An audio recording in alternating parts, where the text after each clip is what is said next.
away on the site, but it's not anything that I like go around telling people, because I'm not gonna lie, for a while I was a little embarrassed. I know that sounds kind of weird, but Why were you embarrassed? um,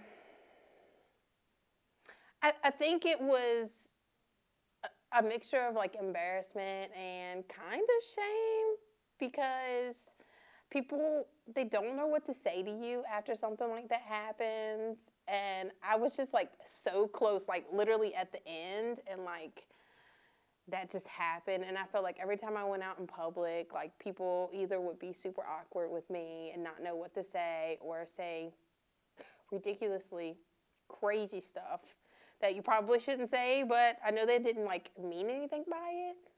It's just one of those awkward moments where it's like, I want to say something to you, but I don't know what to say, so I'm just gonna throw something off. Um, it was just a very sad time. And then I got pregnant really fast with Eli. So Eli is technically my second child. I know a lot of people don't know that either. Eli and Blakely are 13 months apart, actually. So I was practically pregnant for 2 years straight, which is why I don't have any other kids. That was a trying time in life. It was very difficult.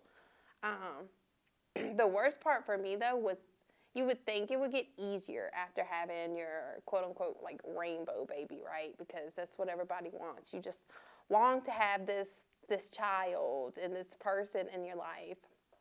And then you get it after having a traumatic experience, and it's still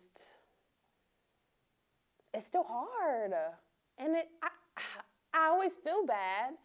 And now I've done a really good job at like pushing it away. But the problem is, you never get over it. You never get better. Time just moves on. People move on. Life moves on. But for the longest time, I just felt like I was just stuck in the past. And like me and Avery's relationship struggled because of that, because he is not a very emotional person.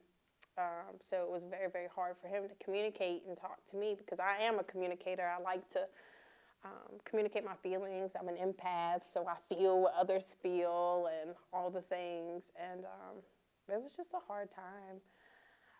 And even when I was pregnant with Eli, like the whole thing, like none of it was enjoyable. It was all just like kind of going in the motions, from family and friends not letting me do simple stuff like put up my own groceries or drive myself to the doctor.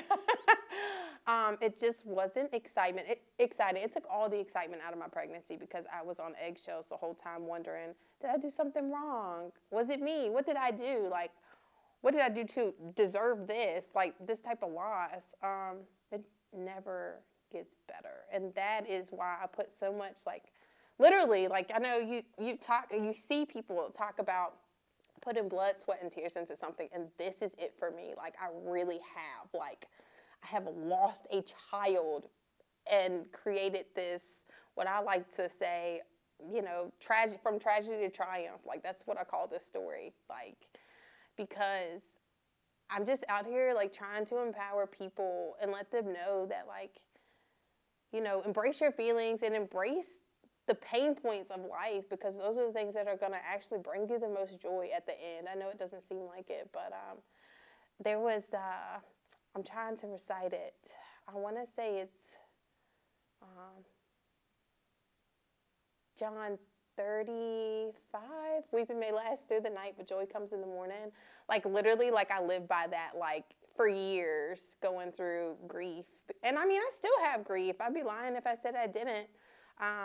Your body remembers emotional trauma. And like every year around Christmas time, because I had her December 22nd, I'm sad. I'm sad as hell. I don't want to get out of the bed. I don't want to eat. I don't want to do anything. But I have to keep moving forward. Like, I have to keep going, because now I have Eli. Now I do have a life. Now I do have my little baby to be able to celebrate, but it's still hard. And so I just want other parents to know that if you go through that daily struggle every day, that it's okay. And Blakely Bath and Company is here to help you through that, to help you look good and feel good in your daily, skincare routine or your self-care routine. So if going home and taking a hot bubbly bath and using a soap that's going to help your skin heal, then so be it, right? So that is the Blakely story, to look good and to feel good and just to help others through struggles.